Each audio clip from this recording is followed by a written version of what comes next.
내러티브 두 번째, 어둠을 폭로하라. 함께 고백하십시다. 어둠을 폭로하라. 아멘. 지난주에 드디어 모든 것이 끝이 났습니다. 아쉬웠습니다. 그런데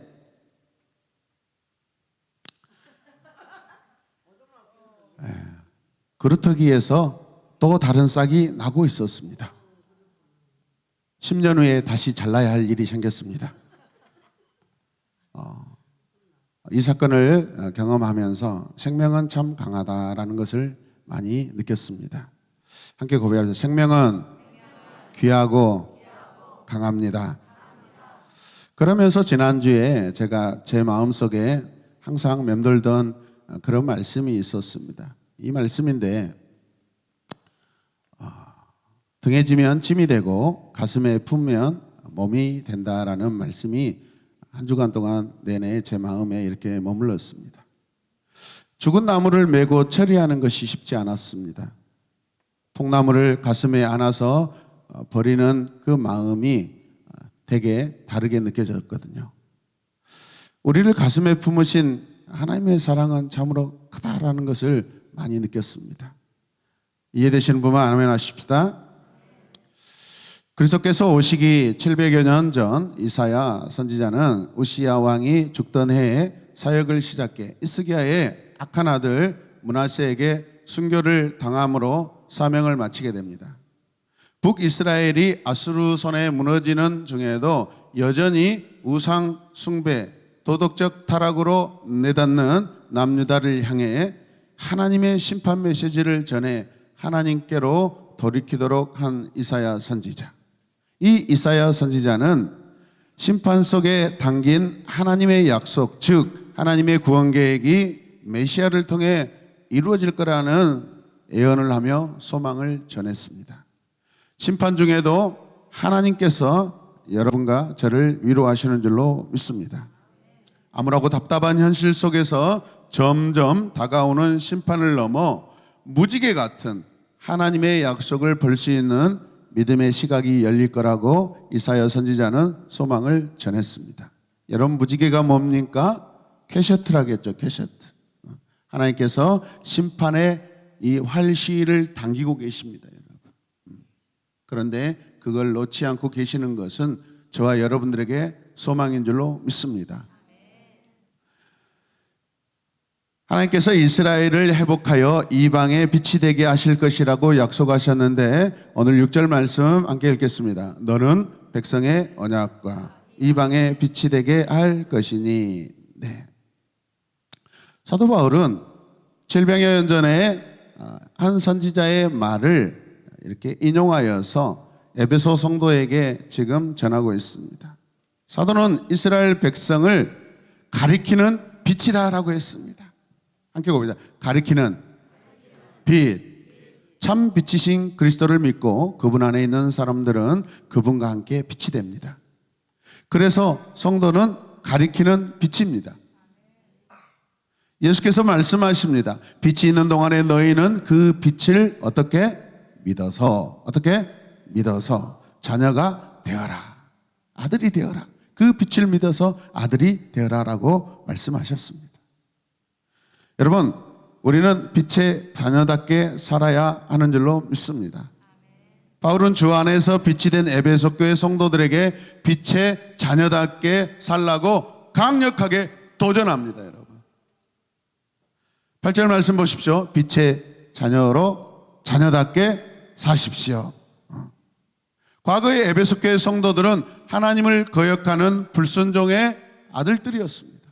하나님의 진노 아래 살다 멸망받을 수밖에 없는 진노의 아들이었습니다. 그러나 지금은 누구입니까? 빛의 자녀입니다.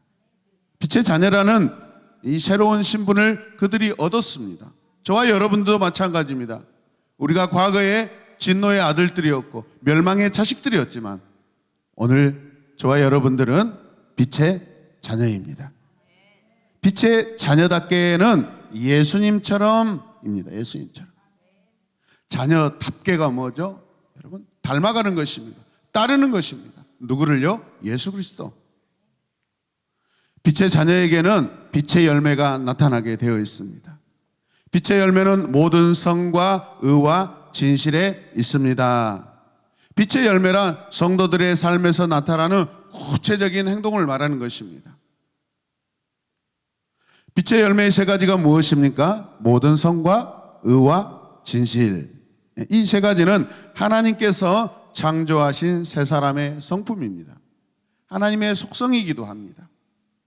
우리가 빛의 자녀가 됨으로 말미암아 하나님의 속성이 우리에게, 그 하나님의 성품이 우리에게 주어진 줄로 믿습니다. 여러분, 빛의 열매는 움직이고 살아있는 올바른 행동입니다.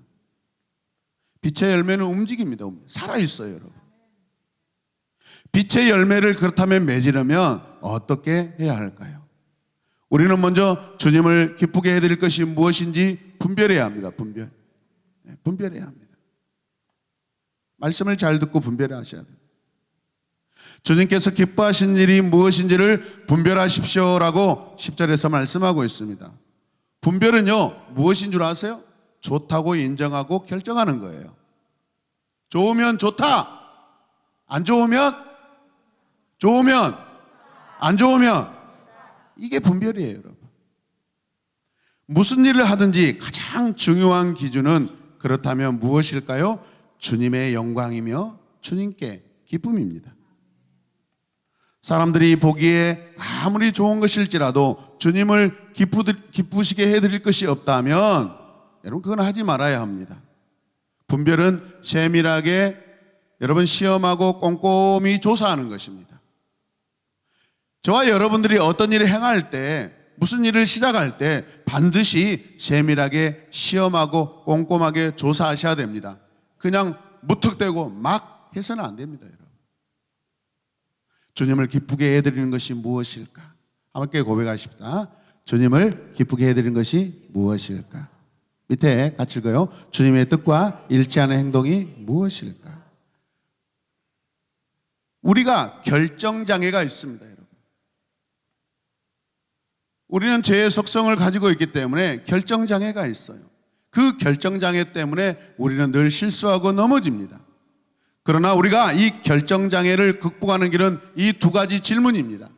이 두 가지 질문을 우리의 삶 속에서 매일의 순간에서 어떤 일을 앞두고 우리 이 질문을 할 때 우리는 결정장애에서 해결받을 줄로 믿습니다. 이 땅에서 결정이 가장 탁월한 분이 누구셨어요? 예수 그리스도. 그분은 단 한 번도 어떤 여러분 선택에 대해서 실수한 적이 없으십니다. 그분이 하신 선택마다 탁월하셨습니다. 그분이 선택한 것마다 하나님이 기뻐하셨습니다. 단 한 번의 선택의 실수가 없으셨던 우리 주님이셨죠. 자, 지극히 선한 것이 무엇이며 좋은 것이 무엇일까? 늘 우리가 여러분 우리 자신에게 질문을 던져야 될 줄로 믿습니다. 스스로 시험하고 분별할 때 해야 하는 질문이에요, 여러분. 여러분, 성경의 윤리는요, 분별의 윤리입니다. 창세기부터 여러분 저 요한계시록까지 모든 신앙의 선배 위인들이 하나님 앞에 그들이 어떻게 관계하냐, 그들이 어떻게 살았는가, 그는 분별의 윤리입니다. 세상을 선택할까? 하나님 앞에 나아갈까? 성경적 윤리는 선택의 윤리입니다. 주님을 기쁘게 해드릴 것이 무엇인지 우리가 시험하려면 첫 번째 무엇일까요? 함께 읽겠습니다. 무엇보다도 우리 마음이 성령으로 새로워져야 합니다. 사람은 언제나 자기중심적입니다. 지금도 마찬가지예요. 내가 하고 싶은 걸 하고 있어요, 지금. 이 시간에도. 행복하며 자기 유익이나 기쁨을 먼저 생각하는 것이 자기중심적이에요. 우리가 매 순간 성령으로 마음이 새로워지지 않으면 자기중심적에서 결코 자유로울 수 없습니다. 내가 하고 싶은 것을 선택하면 여러분 인생이 쉬울 것 같죠. 그러나 그 선택은요, 그 선택의 결과는 하나님이 기뻐하신 일이 아닐 수가 있습니다. 믿으십니까? 성도는 성령으로 변화를 받아 자기를 벗어 버려야 합니다. 하나님의 영광을 먼저 구해야 합니다. 자기 유익보다 공동체 유익을 먼저 선택해야 합니다. 할렐루야. 아멘 하신 분은 결정에 탁월한 분이 될 줄로 믿습니다. 내가 아닌 교회를 내 마음에 먼저 담아야 합니다. 그런 교회를 개척하면서 목회를 하면서 항상 교회가 먼저였습니다. 공동체가 먼저였습니다. 하나님이 먼저였습니다. 주님이 먼저였습니다. 내 자신을 희생하고 가정을 희생하면서라도 공동체를 세우는데 먼저 그게 선택의 우선순위였습니다. 두 번째, 주님을 기쁘게 해드릴 것이 무엇인지 시험하려면 어떻게 할까요? 복음의 진리와 사도들의 가르침 지식이 우리 안에 있어야 합니다. 사도들의 가르침에 여러분 엑기스가 뭐예요? 사도신경이에요, 여러분. 우리가 이렇게 하면, 우리가 이렇게 행하면 빛의 자녀로서 열매를 맺을 수 있는 것입니다. 그러므로 빛의 자녀들이 해야 할 것이 무엇입니까? 어둠의 일들을 폭로하는 것입니다. 그리스도로 구원받은 성도는 어떤 일을 해야 돼요? 어둠의 일들을 폭로하셔야 돼요. 11절 말씀 보십시오. 여러분은 열매 없는 어둠의 일에 뭐하지 말고, 끼어들지 말고, 참여하지 말고, 관계하지 말고, 관심 두지 말고, 오히려 그것들을 뭐하라? 폭로하십시오. 왜 제가 이 번역 성경을 선택했을까요? 다른 성경에는 책망하라 했습니다. 너 하지 마! 하지 마! 하지 마세요. 이 정도예요. 그러나 폭로는 뭐예요? 다 드러내는 거예요, 여러분. 하지 마십시오. 그 정도가 아니에요. 훨씬 더 적극적입니다, 여러분. 에베소 교회 성도들은 빛의 자녀들이므로 어둠의 일에 동참하지 않는 것만으로는 만족하지 말고 적극적으로 그런 일들을 책망을 넘어 폭로해야 한다는 거예요. 무관심하거나 수수방관하지 말고 그것들에 담대히 맞서서 여러분 끼어들지도 말고 뭐 하지 말라고요? 끼어들지 말. 옆에 분들에게 이야기하십시오. 끼어들지 마십시오. 제가 결혼 전에 길거리에서 어떤 사람들이 싸움이 붙었는데 너무 안타까운 거예요. 원래 저는 피스메이커예요, 원래.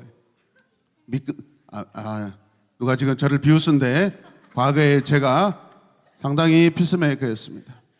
이혼 가정을 회복시키고 제가 시골에서 서울까지 왔다 갔다 하면서 저희 육천 형님이 막 이혼 위기가 겹쳤는데 제 나이가 20 초반이었는데 제가 가서 그 형님의 처가에까지 가가지고 형수님 가족들을 설득하고. 저는 원래 어렸을 때부터 평화주의자였습니다. 전혀 관심이 없고 믿어지지 않아요. 지금 모습은요 사명자로 바뀌어 있기 때문에 안 보이는 것 같지만 그래서 길거리에서 싸움이 붙었는데 그곳에 가서 말리려고 했다가 제가 대한통 혼난 적이 있습니다. 그냥 싸움 말리는데 너 뭐야 이 XX 하면서 그냥 저에게 그냥 함부로 대하는데 그때 이게 이런 싸움에 끼어들지 말아야 되겠다라고 제가 결심했습니다. 그런데 그런 의로움이 아직도 버리지 못해서 이 동네 돌아다니다 보면 길거리에서 막 쭉쭉 빨고 있는 애들이 있어요. 빵빵 누르고 갑니다. 어린아이들이 담배 피우고 가면 야! 근데 제 옆에 탄 딸 1호가 아빠 조심하셔야 돼요. 요즘에 중고생들 천하무적이에요. 그래서 제가 방법을 바꿨습니다. 담배 피우고 있는 애들 가고 어이 건강에 안 좋아하지 마라. 저도 좀 살아야 되잖아요. 그런데 그런 부분들을 허용할 수 없어요. 20, 30년 전에는요 길거리에서 여러분 그런 일이 벌어지면 어른들이 그러면 안 돼라고 하면 죄송합니다. 근데 요즘에 말을 못해. 어른들을 막 때려요. 여러분 나쁜 짓을 하는데 어른들이 하지 마라 그러면 때릴 거예요? 똑바로 대답해요. 때릴 거예요? 무릎 꿇고 회개해야죠. 시대가 참 무섭습니다. 어른들의 책망을 듣지 않는 이 시대. 여러분 오늘 바울은요 어두움에 관심 갖지 말라고 하고 있고 참견하지 말라고 하고 있어요. 여러분 폭로한다라는 것은 드러낸다라는 그런 의미입니다. 우리가 폭로해야 하는 목적은 그런 일을 하는 사람들이 어둠의 일을 깨닫고 거기서 돌아오게 하는 거예요. 믿으십니까? 우리는 그러면 어떻게 어두운 일을 폭로할 수 있을까요? 성도는 경건한 행실로 폭로할 수 있습니다. 성도들이 믿지 않는 사람들의 악한 행동에 가담하지 않습니다. 악한 일에 끼어들지 않습니다. 그들과 다른 삶을 보여줄 때 그들의 실체가 드러나게 되어 있습니다. 마태복음 5장 16절 말씀을 함께 읽겠습니다. 너희 빛을 사람에게 비추어서 그들이 너희의 착한 행실을 보고 하늘에 계신 아버지께 영광을 돌리게 하여라. 여기서 너희 빛을 사람에게 비추어서라는 것. 여러분들이 빛을 가지고 있어요? 어디 있어요, 여러분? 여러분 몸에 뭐 랜턴 하나씩 가지고 다니신가요? 그런 의미가 아니죠, 여러분. 이거는 제자로서의 삶을 말하는 것입니다. 성도로서의 삶을 말하는 것입니다. 주님께서 제자들에게 하신 말씀인데요, 우리의 빛을 사람에게 비추라고 하셨는데 성도들의 삶을 보이라는 거예요. 베드로전서 2장 12절 말씀, 여러분은 이방 사람들 가운데서 어떻게 합니까? 행실을 바르게 하십시오. 유대인끼리는 착하게 살 수 있어요. 유대인끼리는 여러분 그 착한 사람들, 이곳에서는 성도들 안에서는 착한 척 할 수 있어요. 함께 할 수 있으니까.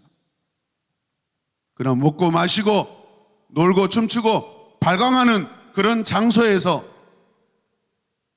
여러분 나이트 클럽 가서, 클럽에 가서 여러분 친구들하고 거기 가서 경건하게 기도하고 찬송가 부를 수 있겠어요? 왜 바울은 이방 사람들 가운데서 행실을 바르게 하라고 할까요? 그런 곳에서는요, 성도들이 믿음을 지키기가 어려워요. 그러나 그런 공동체 안에서, 그런 상황 안에서도 빛의 자녀로 살아야 한다는 것을 강조하고 있는 거예요, 여러분. 믿으십니까? 그래서 목사보다 성도 여러분들이 훨씬 더 세상에 나가서 사는 것이 어렵습니다. 여러분을 존경합니다, 여러분. 아멘입니까? 돈 벌기가 엄청 얼마나 힘듭니까?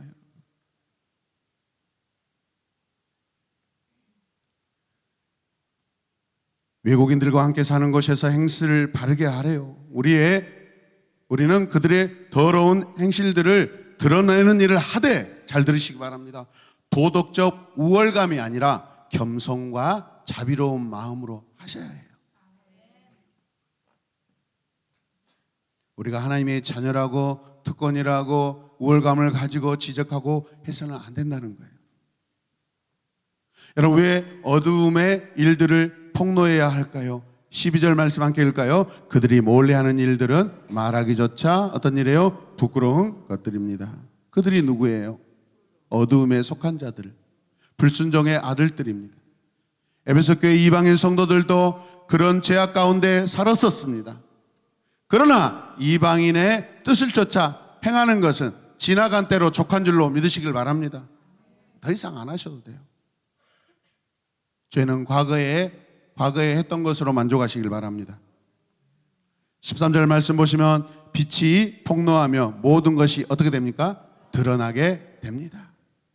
빛은요, 어두움을 드러나게 해요.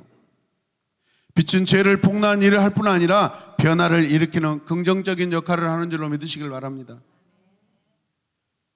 마지막 14절 말씀을 보시면 드러나는 것은 그래서 다 뭐예요? 빛입니다. 빛으로 폭로되고 드러나는 모든 것들이 또한 빛이 된다라는 거예요, 여러분. 예수 그리스도께서 빛으로 오셔서 우리의 어두움을 폭로하심으로 우리는 어두움에서 다시 빛으로 드러나게 된 줄로 믿으시길 바랍니다. 아멘. 성령께서 성도들과 함께 역사하시면 됩니다. 주 안에서 빛이 되는 놀라운 일이 일어나게 될 줄로 믿습니다. 여러분을 통하여 여러분의 이웃들이 어둠에서 빛으로 드러나길 주님의 이름으로 축복합니다. 에베소 교회 성도들과 우리에게 바울이 외칩니다. 함께 읽읍시다. 그러므로 잠자는 사람아 일어나라. 죽은 사람 가운데서 일어나라. 일어나라. 잠자는 사람아 일어나라. 죽은 사람 가운데서 일어나라. 일어서라. 에베소 교회 성도들에게 믿지 않는 이방인의 악한 행실을 폭로하라고 하는 것은 굉장히 놀라운 일입니다, 여러분. 상황적으로 굉장히 놀라운 일이에요. 바울 당시에 인구 25만 명을 헤아리는 거대 도시 에베소에서 불과 한 줌에 지나지 않는 성도들이 믿지 않는 이방인의 죄를 폭로한다는 것은 매우 어렵고 위험하고 무모한 일이 될 수 있어요. 그들의 죄를 폭로하다가 따돌림을 받거나 목숨이 위태로워질 수 있어요. 소수의 그리스도인들이 경건한 삶을 살면서 진리의 복음으로 죄를 폭로하는 일이 거대 도시 에베소 전체에 미치는 영향은 사실 매우 작을 수 있습니다. 그럼에도 불구하고 주 안에서 빛이 된 성도들은 세상의 어둠의 일을 폭로해야 합니다. 우리 여집사님들보다 남집사님들이, 우리 남자 성도님들이 밖에서 여러분 세상 가운데 나아가서 일하기 때문에 이 어두움에 훨씬 많이 노출되고 유혹을 많이 받을 수 있습니다. 그 유혹 가운데 빠져서 여러분 세상 사람들과 같이 행할 수 있습니다. 여러분 거기서 일어나시길 바랍니다. 우리 남성 성도들 그곳에서 일어나시길 바랍니다. 일어서시길 바랍니다.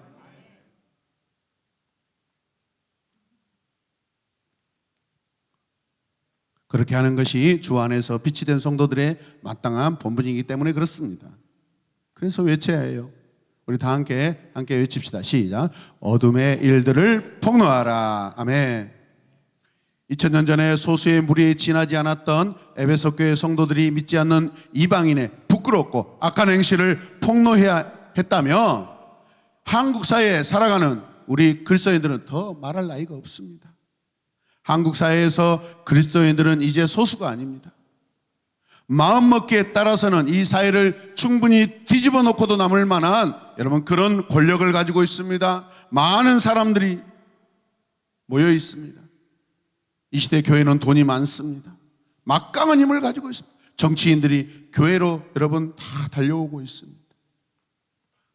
그런데 어찌된 일인지 세상이 교회를 염려하고 걱정하고 있습니다. 주님이 우리에게 마치 소리 지르십니다. 성도여 잠에서 깨어 일어나라. 성도여 잠에서 깨어 일어나라. 오늘 설교 본문 마지막 말씀 함께 읽읍시다. 그리스도께서 너를 환히 비추어 주실 것이다 하는 말씀이 있습니다. 이런 말씀은 바울이 새롭게 하는 말씀이 아니라 이미 오래전부터 하나님께서 하나님의 사람들을 통하여 이미 선포하셨던 말씀이라는 것입니다. 이미 주님도 말씀하셨다라는 것입니다. 그동안 우리 그리스도인들은 복음의 본질과 가치관을 따르기보다 세속적인 시대 정신과 가치관을 따라 살지 않았습니까? 그 달콤한 유혹에 우리는 많이도 흔들렸지 않았습니까? 지금도 흔들리고 있잖아요. 지금도 그들을 닮아가고 싶고 그들과 같이 되고자 하는 마음이 많이 있지 않습니까? 오늘 우리는 어두움을 폭로해야 하는데 그보다 먼저 우리 자신의 어두움을 주님 앞에 폭로하기를 원합니다. 여러분 다 함께 선포하십시다. 함께 같이 선포합시다. 시작. 교회여 죄의 깊은 잠에서 깨어라. 아멘. 죽은 자들 가운데서 일어나라. 그리스도께서 너에게 빛을 비추어 주시리라. 아멘. 아멘. 여러분 결단하시면 됩니다. 우리가 한 번 더 고백할까요? 함께 고백합시다. 누가 교회입니까? 누가 교회입니까? 나는 누구의 교회입니까? 나는 어떤 교회입니까? 이 땅의 교회가 사는 길이 무엇입니까? 하나님께 대한 참된 예배 회복인 줄로 믿습니다. 수많은 예배를 드리고 있습니다. 세계교회 가운데 어느 교회보다도 한국교회 성도들이 새벽부터 많은 예배를 드리고 있습니다. 그런데 왜 이렇게 변하지 않는 거예요? 유럽교회가 망하는데 600년이 걸리고 있습니다. 그러나 한국교회는 불과 100년이 조금 지났는데 여러분 망해가고 있습니다.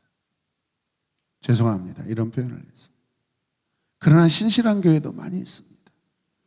저와 여러분들이 이 땅에 교회들이 무너져갈 때, 세속적으로 무너져갈 때, 세상을 닮아갈 때, 권력으로 힘을 잡고 정치인들을 교회에 초청하여서 여러분 세상적인 힘을 기르고 있을 때, 저와 여러분들은, 우리 새로운 에마본교회는 참되고 진실한 교회 되길 원합니다.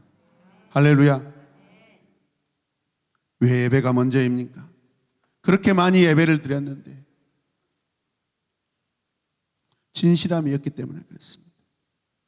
하나님과의 관계가 이루어지지 않고 어떤 한 목사, 스타 목사의 그 설교에 푹 빠져서 예배의 주인은 하나님이신데 설교를 잘하는 그 목사가 우상이 되고 거기에 매료되어서 하나님의 관계가 다 무너져가고 있습니다. 여러분, 하나님과 관계 회복이 먼저인 줄로 믿습니다. 어둠의 폭로는 먼저 나에게 해야 될 줄로 믿습니다. 어제 오후 늦게 월요일부터 비가 온다고 해서 옥상에 금이 간 곳에 실리콘으로 방수 작업을 하러 갔습니다. 옥탑방 물탱크에 밸브를 수리하다가 떡 벌어진 이 가슴에 물폭탄을 맞았습니다. 머리부터 구두를 신은 발까지 물 세례를 받았습니다.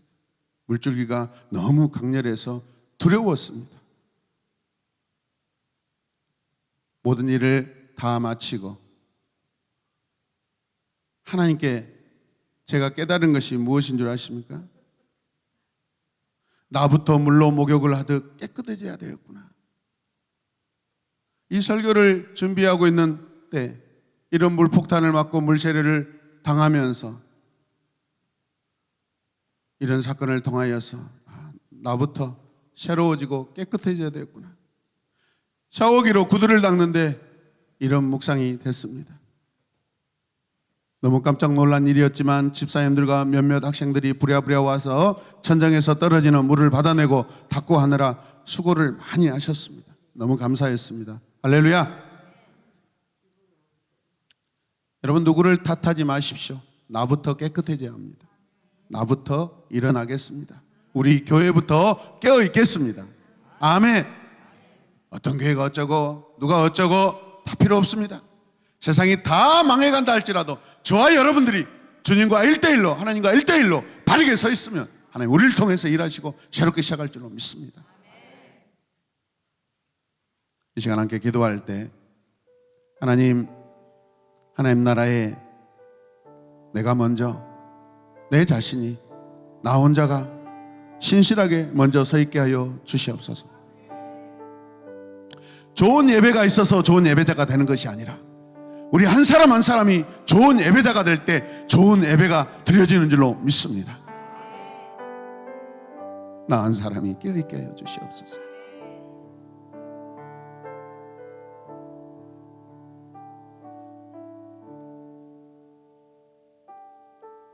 우리 새로운 에마본교회가 주님 보시기에 겸손하고 연약하고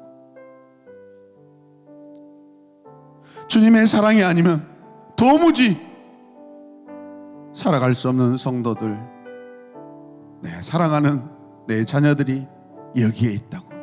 그래서 주님의 마음이 우리를 붙잡아 주시기를 간절히 원합니다. 우리 이 시간 함께 기도할 때 주님 앞에 늘 겸손히 깨어있는 빛의 자녀들 되게 하여 주시옵소서. 빛의 가정 되게 하여 주시옵소서. 빛의 교회 되게 하여 주시옵소서. 빛의 공동체 되게 하여 주시옵소서. 다 함께 주님의 이름을 부르며 기도하겠습니다. 주여, 주여, 주여. 하나님, 우리를 어둠에서 구원하시고 어둠에서 건져주셔서 죄악 가운데 건져주시고 사망에서 우리를 건져주시고 어둠 속에서 우리를 건져주셔서 감사합니다. 주님, 주의 빛으로 살기 원합니다. 그동안에 우리는 너무나 많이 넘어졌습니다. 너무나 많이 실수하였습니다. 주님, 우리의 손을 붙들어 주시고 우리의 마음을 붙들어 주시옵소서. 주여, 주님 없이는 단 한순간도 살 수가 없습니다. 하나님이 도와주시지 않으면 우리 새로운 에마분교회는 어찌할 수가 없습니다. 주여,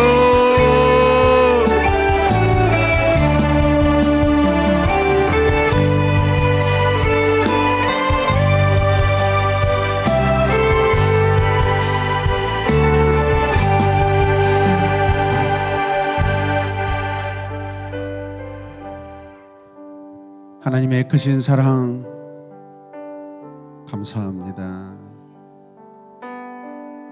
왜 우리는 하나님을 이처럼 사랑하지 못하고 있는 걸까요?